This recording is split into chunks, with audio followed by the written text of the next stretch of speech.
Vayishlach Yaakov. It's a malachim l'fnei Yadafanav v'leisavachiv where the arts of Seyes Dayedon.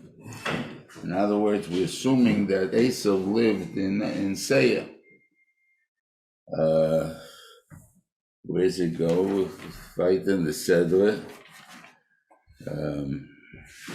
Vayikach Esav es Noshav es Bonov es Bnei Banu es Bneisav es Kol Mefavshis Beisav es Meknei es Kol Be'emte es Kol Kinyonai Shavochas Be'eretz Canaan Vayelach el Eretz V'nei Yaakov Ochiv V'hoyu Rechushim Rov Mishevis Yachdav V'yochlo Oretz V'yochlo Eretz Miguleihem L'osreisam Mekneihem.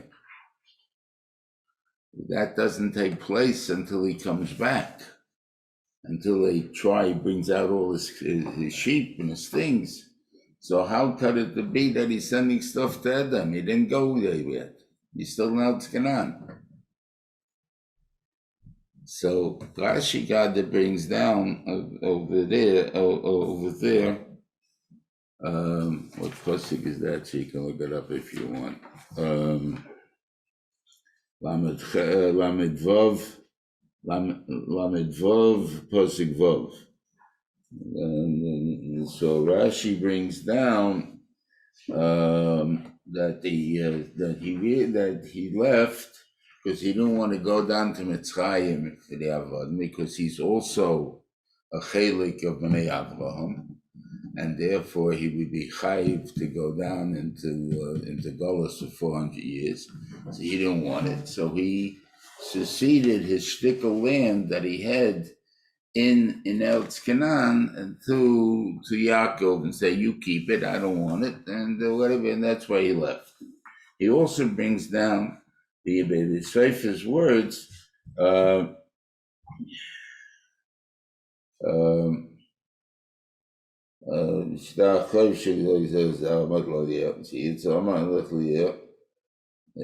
then it says, the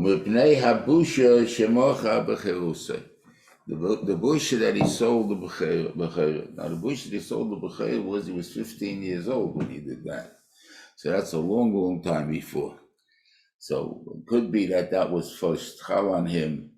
The degree of busha was not chal on him until Yaakov Avinu goes away to Chovan, because then when we went by the brachas, at that time he realizes what he did, but until then he didn't really maybe realize what he did, but now he realized it, and he left at that time.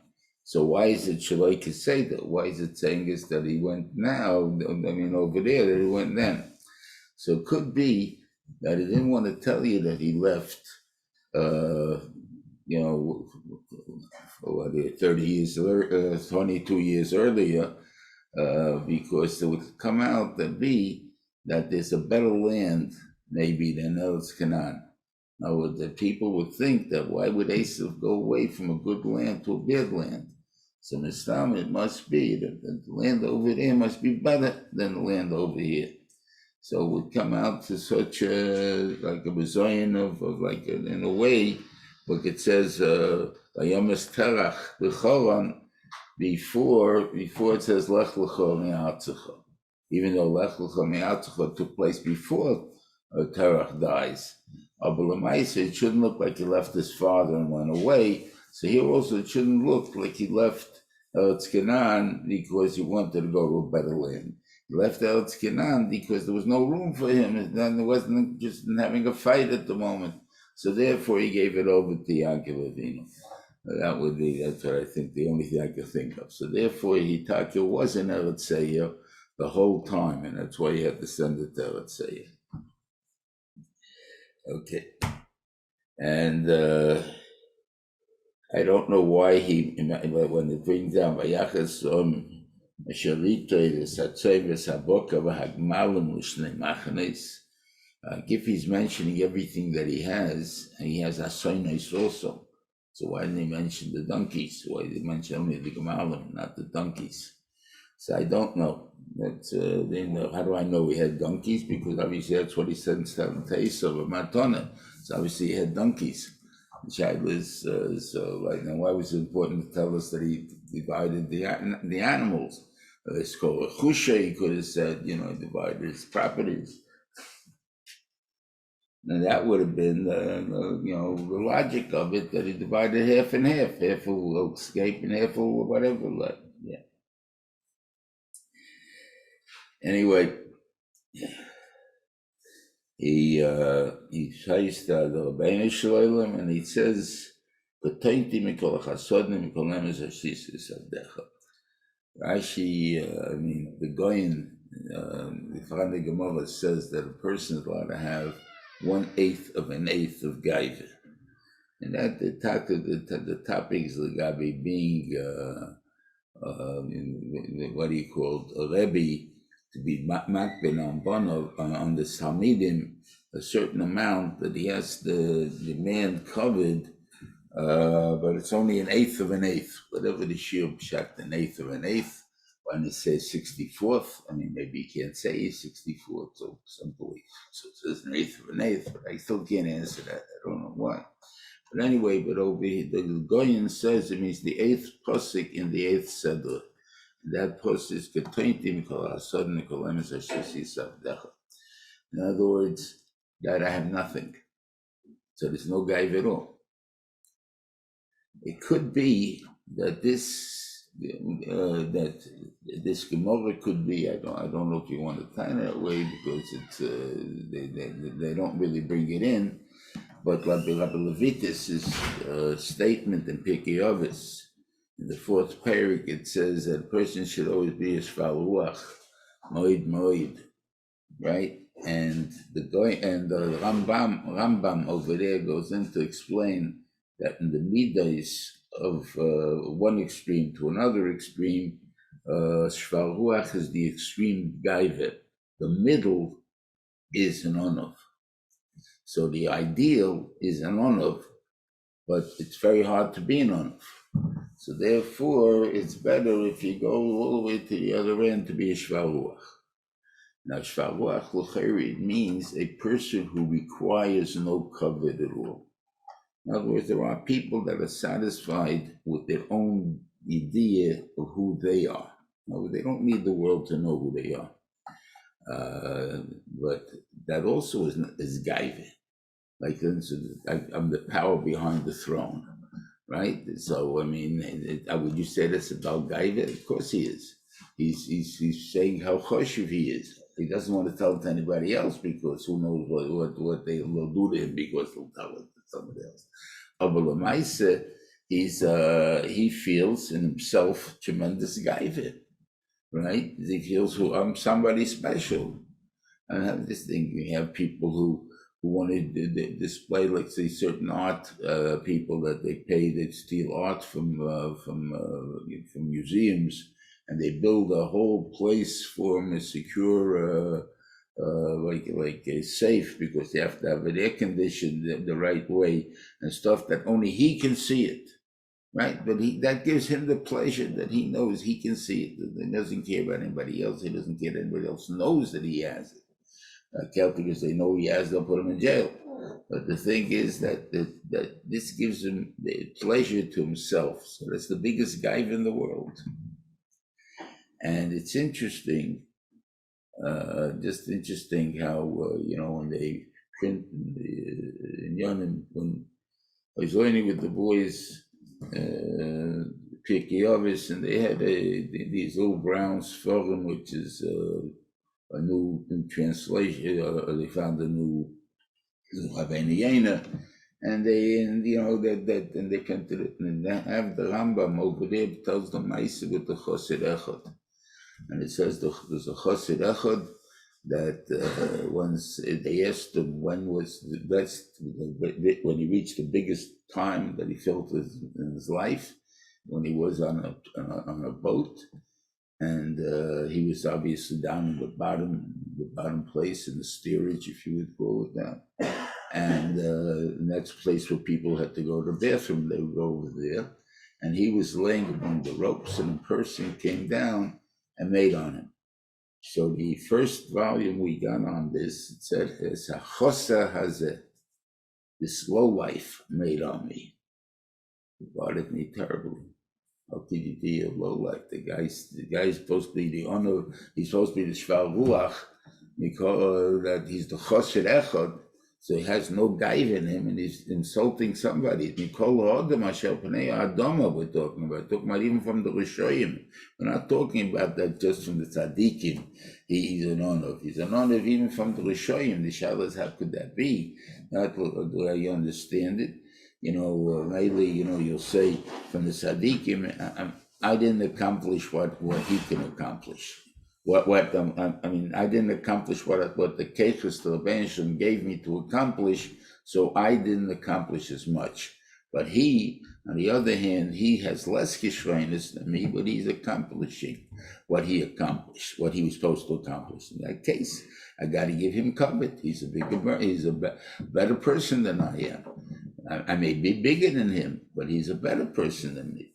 This is the Shiva means from the Yeshiv ben Bereid Rabbi Yeshua, that he asked him, what did you see? And he said, he says, so an upside down world, the Elyelim Lamaila, the Elyenim Lamata v'Tachteinim Lamaila.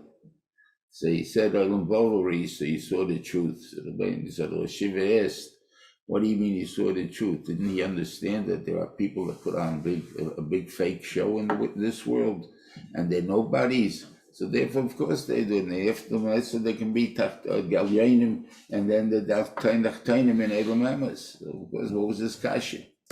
This kasha was that in Elam Emes they also called Elyanim, and that's what bothered him. He couldn't understand.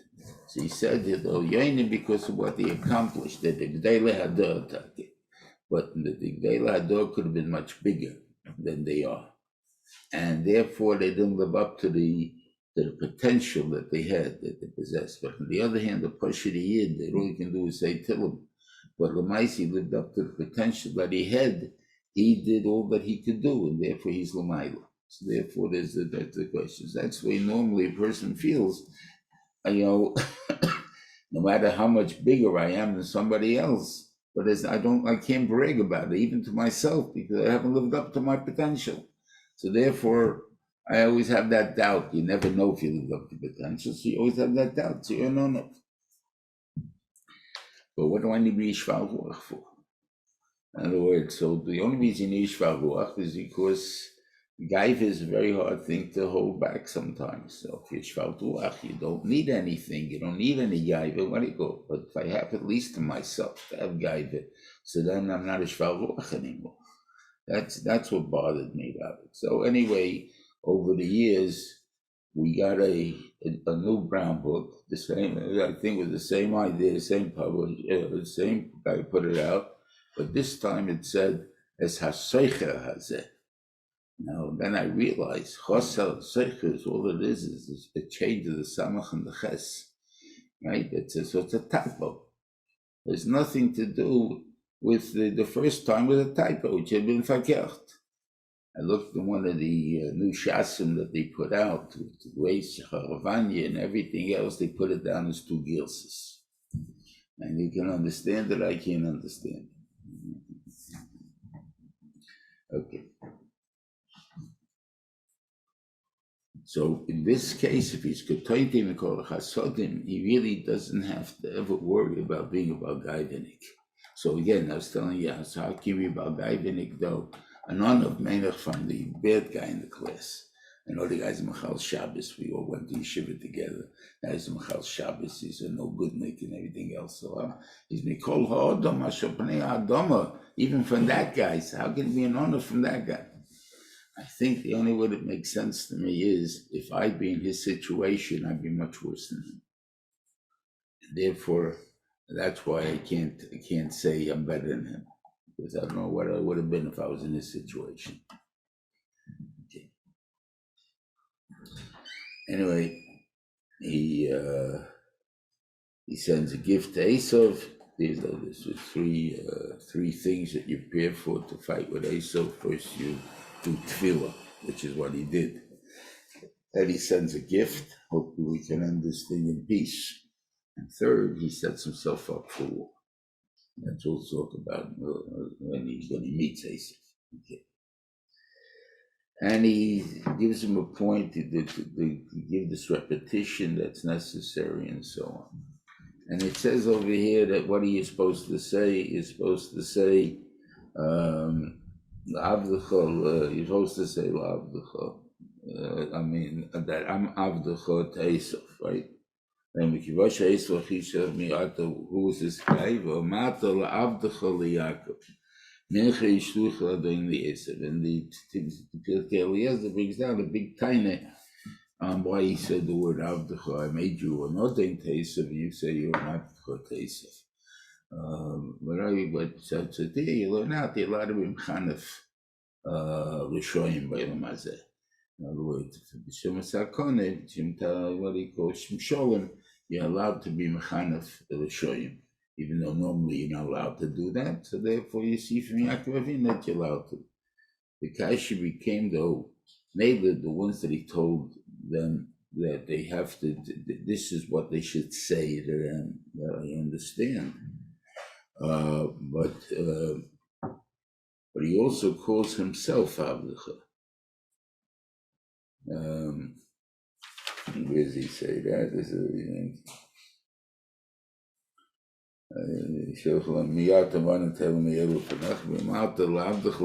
That's what you should say. And you should say that also. There's a Russian talking that he says himself.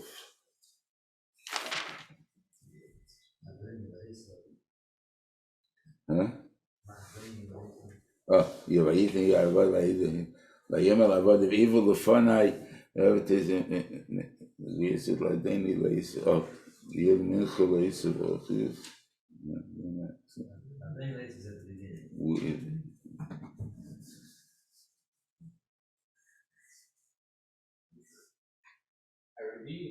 What pasuk? Hey. Huh? Hey. Hey. V. Later on, he said.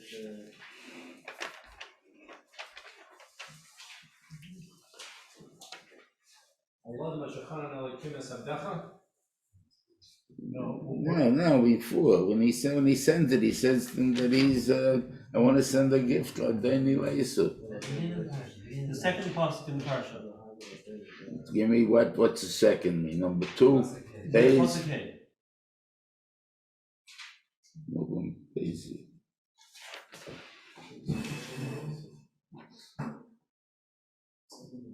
Right in the beginning of the Parshas. Oh, yeah. This is what you just say. So the first Ladeni Leisav is unnecessary. Why are you telling him that part? That's nothing to do with Hanifa. He doesn't even hear that. There's the Kaisamru that he hears. So what did you say? This part. So kind of maybe practice. If you don't get into the mood that you feel like Adoni, you're not going to give over that mood. And he has to get that practice into him. He's going to meet Esav, and Itaka doesn't feel that he's the Adoni. And he's going to have to make himself feel that he's that some kind of shvelus he's going to have to show. So you need practice to put yourself into that way of how you can act it out. So therefore, that's what he needed it for. Okay.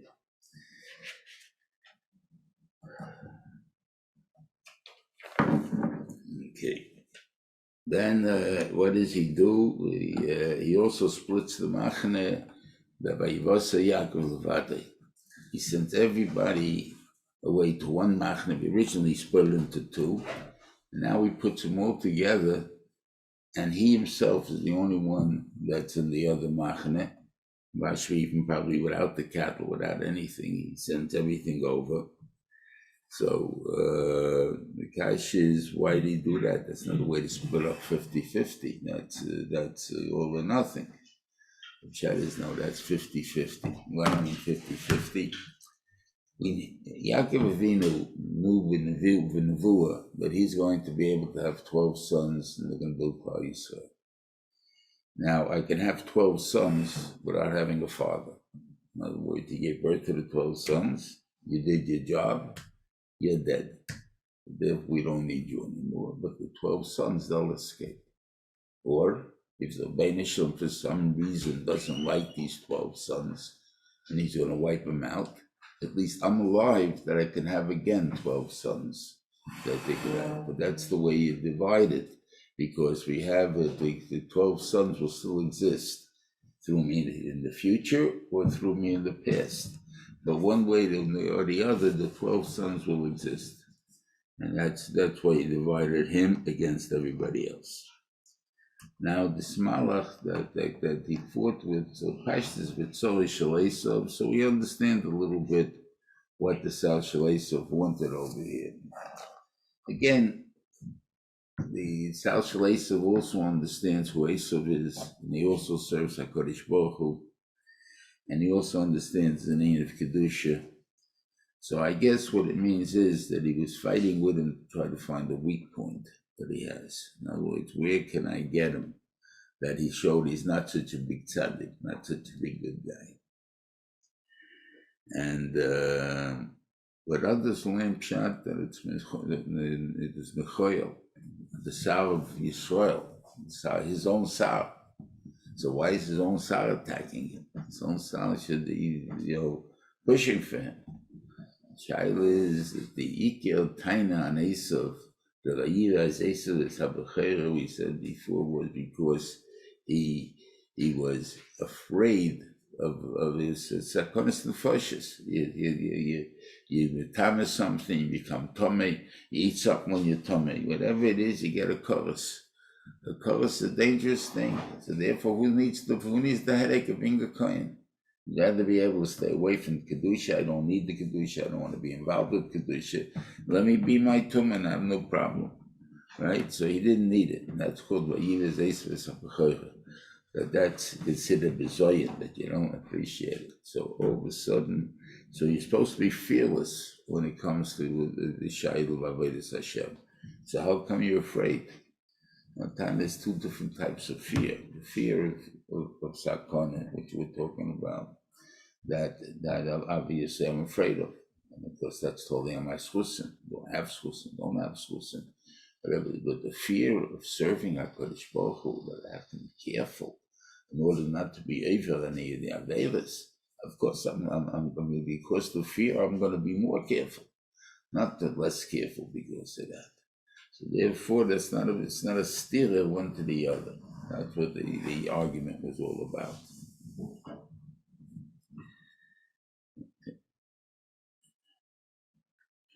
Thomas sees Esav, and Esav comes running in there, and he tries to bite him. They breaks his teeth. In other words, that he was, why would he bite him? I mean, they got a sword and kill him, you understand. Why would he bite him? But from the particular, it's mashma that he was so angry at Yaakov, he had such a sinner to him, that he wouldn't be satisfied by killing him with a sword. He'd have to kill him with his own teeth, his own thing that he can bite him, he can taste his blood. That was what had that sinner that he had to Yaakov. And it busts his teeth. So all of a sudden, obviously, that breaks your what do you call it? And therefore, all of a sudden, you're more calm because you see something's wrong over here, and I haven't got him on my side, and I'm still behind him. And Yitzchak is still alive, so he really has to stay away from him. So maybe he's going to wait his time out. He'll get him a different time. Okay. Yaakov set up the kids in a strange way. He puts what you call the less choshev first, the next more choshev, and then the most choshev last. Now, it doesn't make any sense to me that that he should have this setup in the thing. First of all, if it's pshat to say, like if Esav is going to attack, let him get the first ones first. In other words, the shvachos and their kids first, then get it, but I'll save Rachel for last. So first of all, I don't think that he was machshav one son over the others as far as Avodas Hashem goes. He personally may have loved Yosef more than the others, but he understood that everyone had their mokim in Avodas Hashem, and maybe even a higher place than Yosef. Malchus Beis David, Yehuda, the Kahuna, which is Levi, they may be in a higher madrege than Yosef is. But Lemaisa, personally, I love Yosef. Well, that's one thing I do the higher madrege and what they call it. They're called fish or whatever reason they have about them. So obviously, I don't think he would say that, for Klal Yisrael, I got to save Yosef. That's not the what do you call it? And the fact that he put himself first was really they meant you got to get over, you got to pass me, you got to go over my dead body to get at them. So it doesn't make a difference, with all the kids. As soon as they attack him, they're able to run away. So there's no, they're safe. So why do you have to make this order? So I think could be the order is to show the type of children he had and who they are. And he showed the shvachis would be better a little bit probably if we go with the in Seis HaBrocha, there are which 5 brothers did Yosef bring out to show Pari, the weaker ones. So on some of the taiches where it doubles and the word is the weaker ones, double their name, or whatever it is. So it comes out, if you go according to one, it comes out that the 4 shvachis are weaker ones. Otherwise, they came out all Bnei Leo, the weaker ones. So the 4 shvachis and Zvulun is the weaker one. The other way you would have the other 5, not Zvulun, whatever it is. But I'm just saying with the old feet, that Lashon, it makes sense. I show you my weaker kids. You're not so scared yet. I then show you my stronger kids. You get a little more scared, like you don't set up to me so patient. And then I bring out Yosef, who's the one that it says Yosef is the one that's going to destroy Esau in the end. So I wanted you to see him. But last, I uncover him after the whole show. That was the point. Not that I was putting them up so in case of a fight, but it just was to show them to his brother.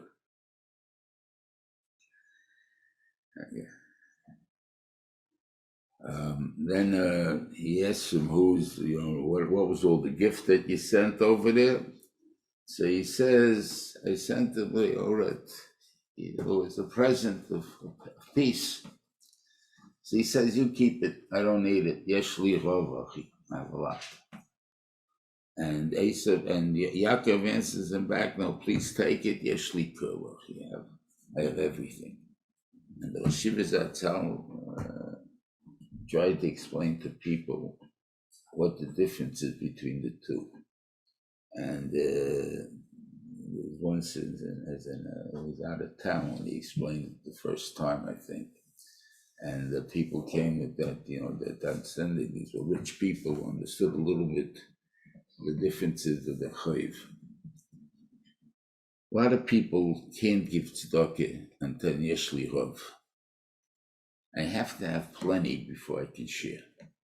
Because if I don't have, I may not have enough for myself. I don't, right now I have enough for myself, no, but I'm going to be around in 500 years from now. I have to have enough for myself. I still can't share, right? So that's a guy who needs yeshli rav. I need plenty. I have to have a point where I see that it's no use for me, and you might as well have it. I don't need it.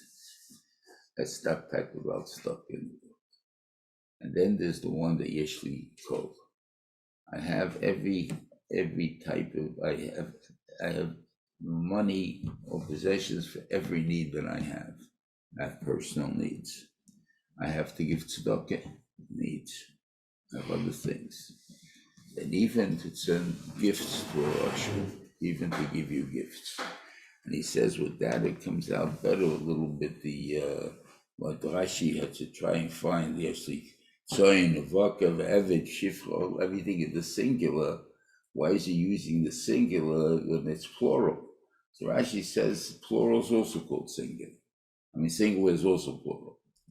So what he said, maybe you can say every individual cow counts to me. Every individual dollar I have has a place. It's not just I have plenty of dollars. Here, have some. It's not the thing. Some of them have to give stock it. Some of them have to give matonis. Some of them I need to stock it. And some of them I need for myself. Whatever it is there. That a person divides his money, but each one is important. Yeshli Kurla. That's what I have everyone.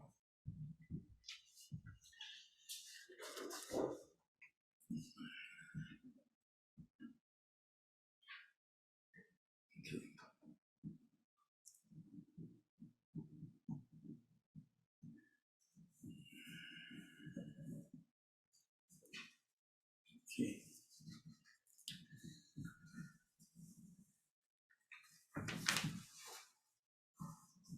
Okay, he avoids going back with Esav to Seir, and he comes to Sukkot, and he's struggling. Why didn't he go to his father? Why he came to Eretz Yisrael? He's told to go, to Vayishlach to go to Eretz Yisrael, to go to his father. Why is he taking his time? I don't really know, but from here first we'll have to understand why was he stayed, what was the reason that was Nana's 22 years that Yosef wasn't by him, but the 22 years that he wasn't by Yitzchak. 22 years you weren't by Yitzchak, you were anonymous. Oh, 20 years by you, they sent him away to Lovin. You're right, for the 20 years that I was by Lovin, I was anonymous. But if you want to see how much of a anonymous I really was, you judge the last 2 years. The last 2 years, somehow you straggled. You didn't come to Yaakov until I told you to go. And that was 2 years later, 2 years after he came to Eretz Yisrael already. So for that 2 years, it shows that the first 20 years, you really weren't that upset either. Therefore, you had for 20 years too. And the same thing that we find that Hishei ben Elah, it's really not completely the same, but by Hishei ben Elah, the Reuven came in his time because he took away the gods from preventing the Yidden from going to Eloi Regel. They still didn't go there, so therefore the Vayishlach was the Reuven. Now, it was all the years they had an excuse that the reason we didn't go to Eloi Regel because the king don't let us. But once that excuse went away, they were chayiv golos right away, but not for just the last minute. They chayiv golos because they didn't go for all these years. You didn't go. That's where you chayiv golos, not for just 1 year you didn't go. And that's what the Rebbeinu said. So therefore, you do add up things that even though there was something preventing you, but you yourself have to know that obviously. When any Nisoyin comes to me and I have two motives that are shaykh, I have to know myself which is the primary or even how much percentage do I have in each one. And a lot of the ways you're only going to know it is only if you have complete freedom and only one way to go and you don't do it, then you know for sure that the reason that you didn't go had nothing to do with the other method with the honors, it had to do with the fact that it wasn't interesting. That's a kind of. Except that you'll say for living 20 years in the same country with my father, it would be very hard not to see him. So therefore, it has nothing to do with I want to see him. It's just every so often you got to visit your father. What do you do? That doesn't count. That's not called I want to see my father. Okay. Then it says Vatei Dina Vasleya, which is the Sheyolda Yaakov, what he called. She wanted to see the people. Now it seems from the on Pickett Eliezer that he saw her before he made the parades and stuff to get her interested to go out and see what's going on. He happened to see her, who she was, and all of a sudden he had a tremendous taiva, and he had to possess her. But first, she's a Jewish kid, and so he's not running outside. So he made ganze tumults, raids and stuff of that sort. And in Mela, she became curious, and she went outside. As soon as she became outside, where she was away from her family, he grabbed her and he was manasa. Okay, and that's the way they explain the story. And fakert, normally, if that happens, you had your use from this thing, so you're finished with it. In fakert, in his case, he wanted her twice as much. He would not even marry her or even do anything, even though he was mitama already. Okay, so the Vayishlach made such a thing, and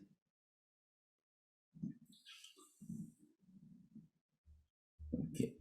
And the Midrash says what happened over here was that a taina on Yankov Avinu, that when he first met Esav, it says when he put out the kids, it doesn't say where Dinah was.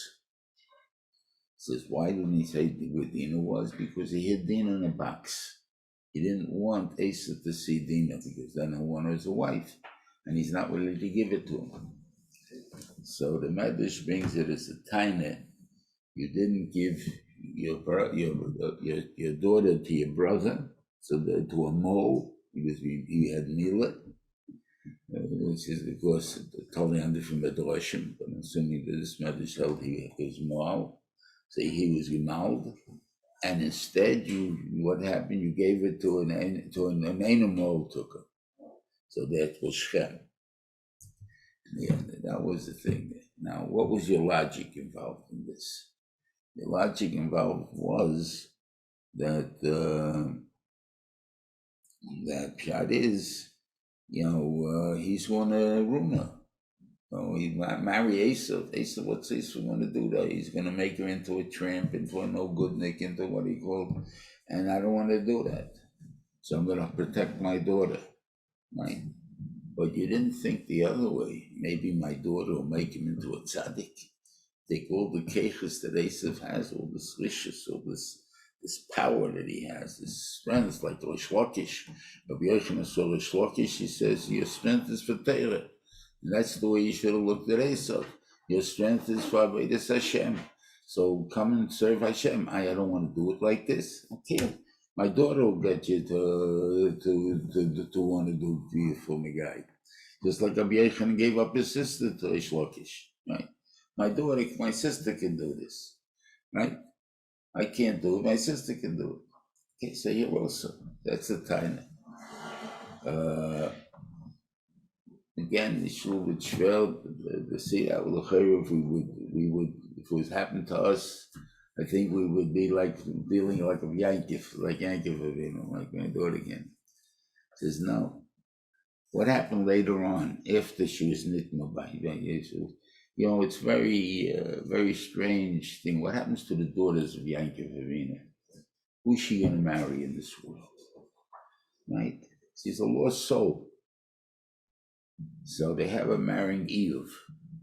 Okay, now Eve was a big tzaddik, possibly a Navi, and a very big man, but he was an animal. He was not more. Why? Because there was no mitzvah middle for him, so he wasn't more. And maybe he didn't do like all the mitzvahs like Avraham Avinu did. So therefore, he wasn't about, but he was still a tzaddik Amma. Or maybe fakert, because she married Eve, she brought him to the madrege that he should become a mole. In other words, that she was able to bring him into the highest madrege of kedusha possible. So, okay, you'll say, well, what's your comparison, Esav to Eve? Eve is a tzaddik and Esav is a rasha. So with a tzaddik, she can work on him. She can make him into a bigger tzaddik. But Elisha, how's she going to fix it? So that's a lesson that I think is very important for us. If a person is not loyal to become a mekurev for the biggest Hoshoyim in the world, then he shouldn't even try to become a mekarev by little Hoshoyim, by people who are off the derech or just far away, they don't do much, because the fear of becoming in the way that they live now, the tumah that they have, even though someone going to go through the college scene, right? They don't believe they're bad people. They think they're very good people, right? Yet it's not something I won't put my daughter through, right? But so to deal with those people, I can't put them in because they're very enticing way of life. They have a gashmistic way of life. That may be enticing to the person that's listening to them. And therefore, it's not kedai to put such a person, if he's a fear that he would be pulled off the derech by a big Russia, he'll be pulled off the derech by a little Russia, because he gets enticed with the type of lifestyle that they live. And that's the same danger. The only time you can give them over to work on guys with the little rishis is only if you can trust them with the big rishis. And therefore, if you would have trusted them, if you trusted her with Eov, you should have trusted her with Esav. If you didn't trust her with Esav, then you should not have trusted her with Eov either. That's the Tainan Yankiv. Anyway, I just want to skip a little bit around here to understand who the Chayri is and who the Chivi is. So let's understand nation-wise. There is no in Parshas Lech Lecha, there is no mention of the word Chivi at all. Yet we know they're one of the Shiva Umas. How did they get to be one of the Shiva Umas? They don't even get their land, period. So why is he the one of the Shiva Umas? Okay. So that's one question. So now we'll see who is the Chivi. So we see Elam and Eseya, Hacheri Yeshvi Haaretz, right? Hacheri. So Rashi, why they called Hacheri Yeshvi Haaretz? And Medrash that they were able to tell what to plant in a certain place. And now Hacheri is not a nation. Hacheri is I guess a knowledge of how to plant and stuff. They all had that knowledge. It was fantastic knowledge that they had. But what nation were they really? They were the Chivi. How do I know they're Chivi? Because one of their chief members is Olivama, right?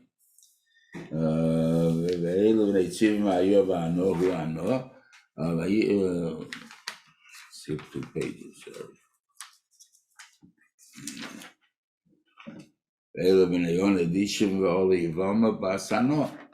Who is Esav's wife, Elivama Basana. So you see that's a Chivi is called, and it's a Chayri. So you see the Chayri is the Chivi.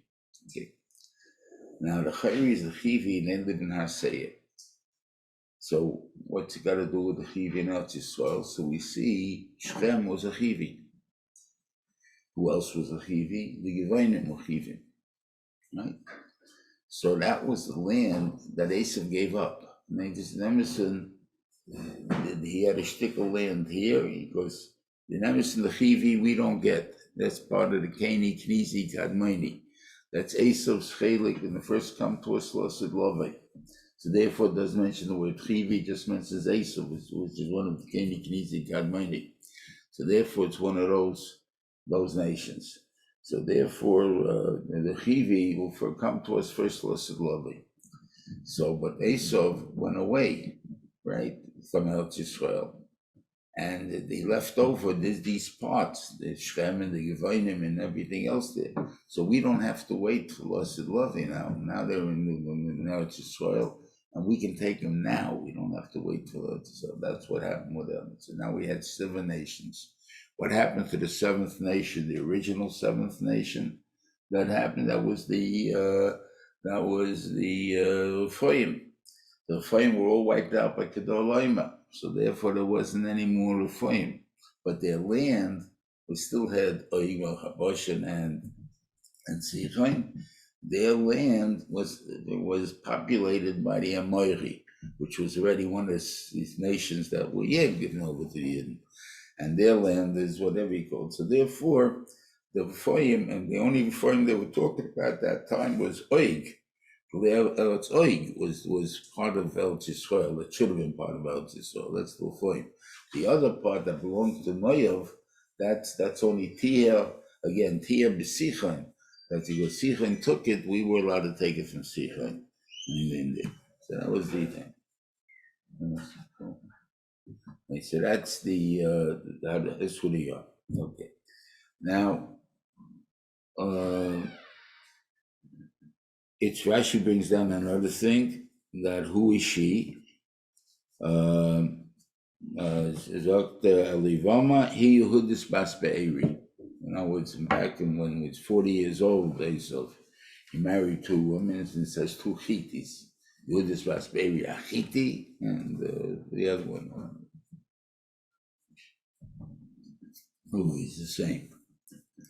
So yes, he says that's Yehudis. What it says, that was a Chiti over there, and now he's called a Chivi. So some people say, and these are Meforshim that say it, Chiti, Chivi, what there is in it, Noch Avav, Tov Avav, it's the same three letters, they don't make a difference. What do you mean? The 7 nations. What makes a difference to us, Neches, Nechivi, of course they're different nations. So the Pshat is the Chivi, that it is because the Chivi had a mum of acting. I mean, not a mum, that was their characteristic, their nationalistic characteristic, that had in genetics were they good actors. And Mimele, what do you word Yehudis mean? Yehudis means that I'm Polish Maved Zorah, right? And she was Oived Aved Zorah. I mean, and she wasn't very good, so you can say she was a lousy actress, that could be. But Lamaisa, she was Oived Aved Zorah. So what do you mean she was Yehudis Bas Be'eri? But when Ma'isa wanted to introduce her, why? Because Avram Avinu didn't let them marry any people from the Chivi. He didn't want acting to come into Klal Yisrael. Now, the only thing I can figure out why not, and I'll show you where he did it, is that acting is one of the methods to learn how to really act is you have to live the part of the part you want to act. If you want to play a drunk, you got to act like a drunk for a while, and so you get to be able to, becomes part of you. So you can, I'm going to put in a keach of acting into Klal Yisrael, where they have enough trouble trying to find who they are between Resh and Tzaddik. I'm going to put in acting into them also. You can play role, you can pretend to be a Tzaddik, you can be a Resh really. So that's a dangerous thing. So they wanted to keep it out of Klal Yisrael. Where was this thing coming to come in? Timna, who was from the Chayri, wanted to become a Geuris all the years. And Avram turned it down, and Yitzchak turned it down. And so what did she do? She went to Esav, and she became not only not a wife, she became a Pelegish to Eliphaz, not even to Esav. Esav married her niece, and she becomes the aunt, who's the princess in a way, and she becomes a Pelegish to Eliphaz because she wanted to become so much dovuk in the Zarish of Avron. And from the Gemara's mashma like that, and from the Bilez's mashma like that, that's why Amalek comes from her as a revenge to Klal Yisrael, against Klal Yisrael, that they weren't accepted her. In other words, a mashma, we should have accepted her. But they had a time, we don't want this. You know where it sneaks into Klal Yisrael? Through Osnas. Osnas is what do you call it? Daughter is Dina's daughter from Shechem, which is a Chivi, and that gave over that Keach into Osnas. And who were her children? Our children is Ephraim, who has Reuven ben Nevot and Achav from him. And these two Rishoyim, like it's contradictory. You're a Godel Hador by Reuven and Yechoite Machte. It just two extremes. Your Achav was called an Ach LaShem of Lavedizorah. Again, the two extremes. And they're able to pull it off because they're actors. They have that kech in them. So therefore, I kind of that's what really it mentioned until he showed it in Ksubit. It didn't say that he showed her the Shtar Kedushin. The Shtar Kedushin doesn't say any names. It says in the Shtar Kedushin, he says, hurry up, make this asleep. And that's it, and you give it to her. You want to have in states of aid, then you have to sign yourself. But she has it, and she's the married woman, that's all.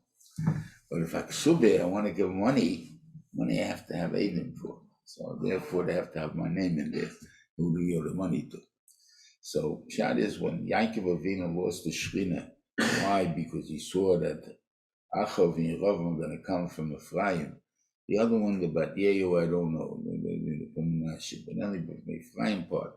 Definitely he saw he lost the Shechina. Like, who are these people? How did Tzrishas come from me? Doesn't make sense. That shouldn't be from anyone such wishes. And when he brought us, so what did he do? He brought it his star ksuba to show that everything was above board. So maybe he said, oh, now it became menucha. What was the menucha? He saw the name. He saw Osnas's name. They said, oh, now I understand what happened. Osnas came in. How did that happen? The Rebbeinu Shalom obviously made it happen. And therefore we came into Klaisa. Now, why did it come into Klaisa? Why was it so important to bring it into Klaisa? I think because of all the acting that Klaisa must do in the Golos. We have to show with body stool to show him and to goyim and to act with things instead of standing up for our rights or whatever it is there. And all of these things are a way of acting. And that's part of that we needed it for shit to live, to be able to exist during the goals that we have. So we should have that gaiva, that everything else that we have, but to feel secure in ourselves that, we're really good guys, but we're acting like this. So, to don't feel so bad. But, so therefore we're able to live through the goals. That's what I think is the big problem that we had here in all the stories. Now,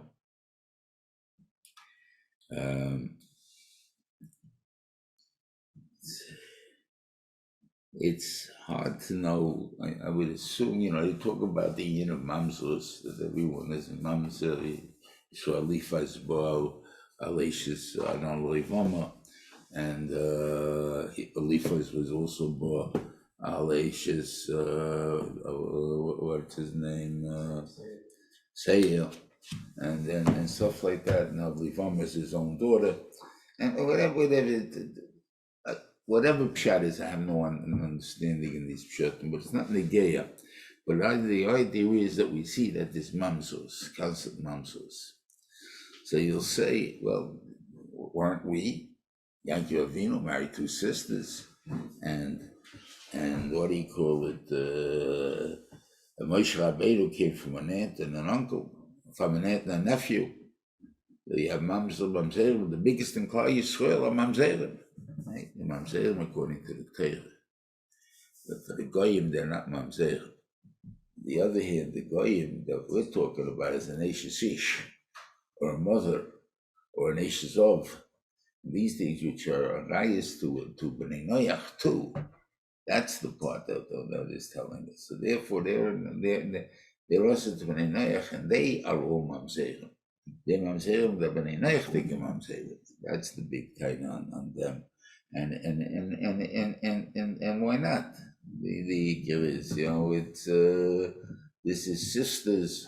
What do you call the things that these are the normal? What do they call? I forgot what the word you call. But this is a big problem they have in among goyim. You have the sisters and why you call it, because they're learning a little bit about it. Everything is on the TV. and they want to experiment. They're too chicken to go out in the street and find new people. And with themselves, they can play around, and they come out to do many things that are rasa. And then in there, so the concept of mamzos is a big concept that exists. So especially in the hillbilly parents areas, they tell, because what they call it when the birth is inbreeding, that they're all so close to each other in the thing there, the Batalamis, that they put my sister married a brother. That was the way what they want to keep all the Chochman in the Malchus. And at the same time, you also brought in all the nuttiness that exists there. You double the chances of it happening. And that you have they claim inbreeding in the Ozarks, and as they say, we have the Pineys in New Jersey, that they have this inbreeding because there isn't nobody else around, so therefore they have automatically this inbreeding that they have. I guess that's it. Anyway, have a good Shabbos next week. I hope to have it. I'm going to the Agudi convention, but I think we're going to be able to do it from the convention. So, Hashem, I'll see you next week. Slach Harav and a good Shabbos.